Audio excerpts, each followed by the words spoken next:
నమస్తే, నేను Kittu. Welcome to BRK news. Krishna జిల్లా వీరమనేనిగూడెంలో దారుణం చోటు చేసుకుంది. మైనర్ బాలికపై 8 మంది యువకులు అత్యాచార యత్నానికి పాల్పడ్డారు. అంటే 3 రోజుల పాటు 8 మంది యువకులు ఒక అమ్మాయిని బంధించి ఆమెని అత్యాచారం చేసి ఇప్పుడు నడి రోడ్డు మీద వదిలేసి వెళ్ళారు. దాని గురించి మనతో మాట్లాడేందుకు ప్రముఖ అడ్వకేట్ మాలతి గారు ఉన్నారు. వారితో మాట్లాడారు.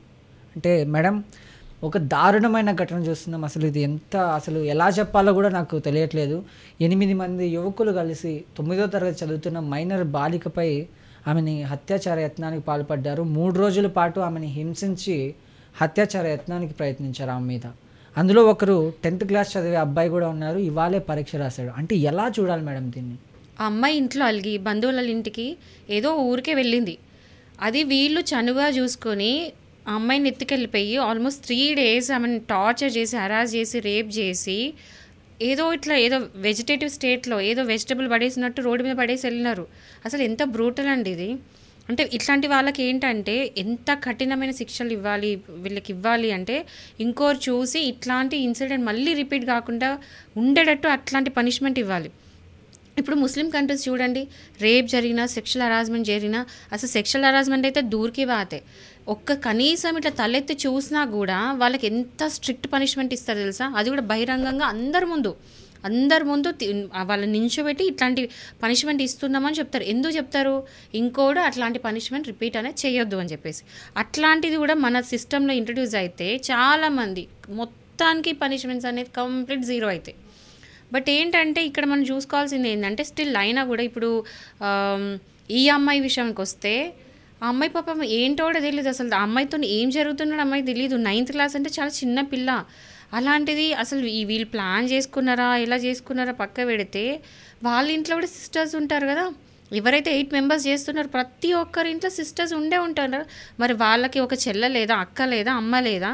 అలాంటి వాళ్ళు ఒక వేరే అమ్మాయిని ఏదో వస్తువులాగా చూసి, ఒక టాయ్ లాగా చూసి ఇట్లా టార్చర్ పెట్టి పడేయడం అయితే అసలు చాలా బ్రూటల్. అంతే, ఇంత నిర్భయ యాక్ట్ వచ్చింది, పాక్సో యాక్ట్ వచ్చింది, ఇప్పుడు BNS యాక్ట్ వచ్చింది, ఇన్ని చేంజెస్ వచ్చినాయి.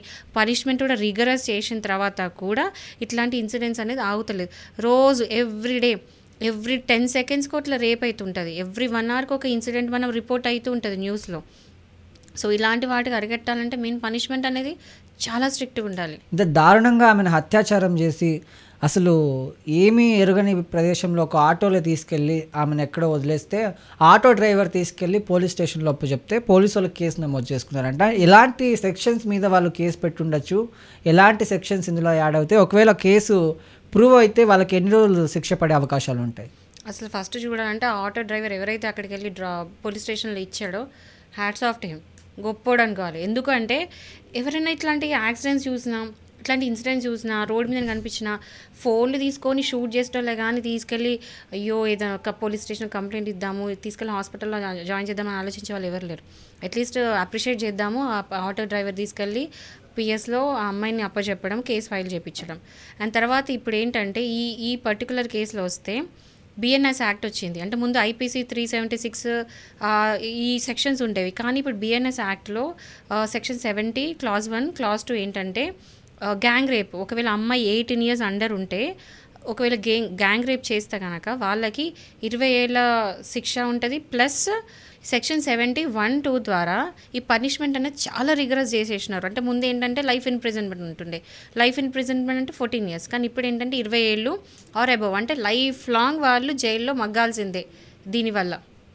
అంటే ఇక్కడ మనం మెయిన్గా చూడాల్సింది అందులో ఒక మైనర్ అబ్బాయి కూడా ఉన్నాడు. ఏదైతే 10వ తరగతి చదువుతున్న అబ్బాయి ఉన్నాడు, ఏ రోజు పరీక్ష రాస్తున్నాడు. అలాంటి అబ్బాయి కూడా అంటే ఇప్పుడు ఇంత ఎడ్యుకేషన్ పరంగా కానీ AI టెక్నాలజీలో ఉన్న రోజుల్లో కూడా ఇలా చేయాలనిపించుండొచ్చు. వాళ్ళ మైండ్ సెట్ ఎలా ఉంటుంది, ఎలాంటి చట్టాలు తీసుకొస్తే ఇలాంటి వాళ్ళు ఇలా తయారవ్వకుండా ఉంటారు? ఇప్పుడు మైనరా మేజరా పక్కా పెడితే చేసింది అయితే బ్రూటల్ క్రైమ్ అది. అంటే ఇప్పుడు అబ్బాయి 15 years అయి ఉంటాడు, 10th క్లాస్ అంటే 15-16 years ఏజ్ అయి ఉంటాడు. కానీ వాడు చేసింది ఏంటి? ఒక 21 years, ఒక 30 years ఏజ్ గ్రూప్ వాళ్ళు చేసే అంత గలీజ్ పని చేసినట్టే కదా. సో వాడిని ఏదో మైనర్ లాగా చూడొద్దు. 10th క్లాస్ పిల్లాడు కదా అని చెప్పేసి మైనర్ కాబట్టి జువెనైల్ కోడ్స్, జువెనైల్ యాక్ట్ వద్దు. ఒక అడల్ట్ ఇట్లాంటి క్రైమ్ చేస్తే ఎట్లాంటి శిక్ష అయితే వాళ్ళకి పడుతుందో ఈ మైనర్కి కూడా సేమ్ అట్లాంటి శిక్ష వేయాలి. ఎందుకంటే తను చేసింది అంత ఇంత చిన్న పని కాదు. ఎందుకంటే ఈ జరిగింది నార్మల్ సంఘటన కాదు, చాలా అంటే చాలా దారుణమైనది. అంటే ఒక 10th క్లాస్ అబ్బాయికి ఇలాంటి థాట్స్ రావడం అనేది చాలా సర్ప్రైజింగ్ అసలు. కానీ అక్కడ ఏం జరిగిందో అనేది పూర్తిగా తెలుసుకోవాలంటే ఇన్వెస్టిగేషన్ మొత్తం అయిన తర్వాత మనం ఒక కంక్లూషన్కి రావచ్చు. అంటే ఇన్సిడెంట్ అయింది, అక్కడ ఏం జరిగింది ఏంటి అని చెప్పి ఫ్యాక్ట్స్ బయటకు వచ్చిన తర్వాత, కేస్ ఫ్యాక్ట్స్ బయటకు వచ్చిన తర్వాత మనం ఇంకా ఈ కేసు గురించి ఫర్దర్ మాట్లాడుకోవచ్చు. మొత్తానికి గన్నవరం నియోజకవర్గంలో ఈ 8 మందిని అదుపులోకి తీసుకున్నారు పోలీసులు. తీసుకున్న తర్వాత వీళ్ళకి విచారణ ఎలా చేస్తారు, ఒకవేళ కోర్టులో హాజరుపరిస్తే వీళ్ళకి శిక్ష వేస్తారా, లేకపోతే అసలు ఇలాంటివి ఇంకా జరుగుతున్నాయి కాబట్టి వీళ్ళకి కఠినంగా శిక్షించే అవకాశాలు ఏమైనా ఉన్నాయంటారు? ఫస్ట్ థింగ్ ఏంటంటే రిమాండ్ తీసుకెళ్తారు. వీళ్ళకి అంటే ఎఫ్ఐఆర్ ఫైల్ అవుతుంది. ఆ తర్వాత ఇన్వెస్టిగేషన్ స్టార్ట్ అవుతుంది. వీళ్ళని అంటే ఇప్పుడు ఇప్పుడు రేప్ జరిగినప్పుడు అక్కడ ఏంటంటే జరిగిన ఇన్సిడెంట్, అక్కడ క్రైమ్ సీన్, దాన్ని బట్టి మొత్తం ఇన్వెస్టిగేషన్ చేసి వీళ్ళు వెళ్ళి రిపోర్ట్ వచ్చినప్పుడు as per investigation and as per సెక్షన్స్లో ఏమైతే పనిష్మెంట్ ఇస్తుందో అదే పనిష్మెంట్ వీళ్ళందరికీ పడుతుంది. ఇక్కడ మైనరా మేజర్ అనేది ఏం చూడదు. అంటే కొన్ని కేసెస్ ఉన్నాయి ఇక్కడ అంటే ఒక మైనర్ కనుక మేజర్ లాంటి అఫెన్స్ చేస్తే మైనర్ అని చూడకుండా మేజర్ లాంటి శిక్షణ వేయాలని చెప్పేసి చాలా కేసెస్ కూడా ఉన్నాయి. సో నేను కూడా ఈ పర్టికులర్ కేసులో ఏం కోరుకుంటున్నానంటే మైనర్ అని చూడకుండా ఒక మేజర్కి అంటే ఒక అడల్ట్కి ఎట్లాంటి శిక్ష అయితే పడుతుందో ఇతన్ని కూడా అలాంటి శిక్ష పడాలి అని చెప్పి అనుకుంటున్నాను. సో ఇప్పుడు అక్కడైతే అమ్మాయి ఎవరైతే ఉన్నారో 9వ తరగతి చదివే అమ్మాయి ఇప్పుడు నిస్సహాయ స్థితిలో ఉంది. ఈ అమ్మాయికి గవర్నమెంట్ ఎలాంటి హెల్ప్ చేస్తుంది అంటారు మేడం? ఇప్పుడు యూజువల్గా ఏంటంటే ఇట్లాంటి కేసెస్లో అమ్మాయి పేరు బయటికి రివీల్ చేయరు. సపోజ్ అది XYZ ABC అని పెడతారు. సో ఈ అమ్మాయి ఇప్పుడు సపోజ్ ABC అనుకున్నాం అనుకోండి, ఆ అమ్మాయి ఫస్ట్ థింగ్ తనకు జరిగింది నార్మల్ థింగ్ కాదు. అసలు ఆమెకి ఫిజికల్గా కోలుకుంటుంది ఏమో కానీ మెంటల్ కోలుకోవడానికి చాలా ఏళ్ళు పట్టొచ్చు.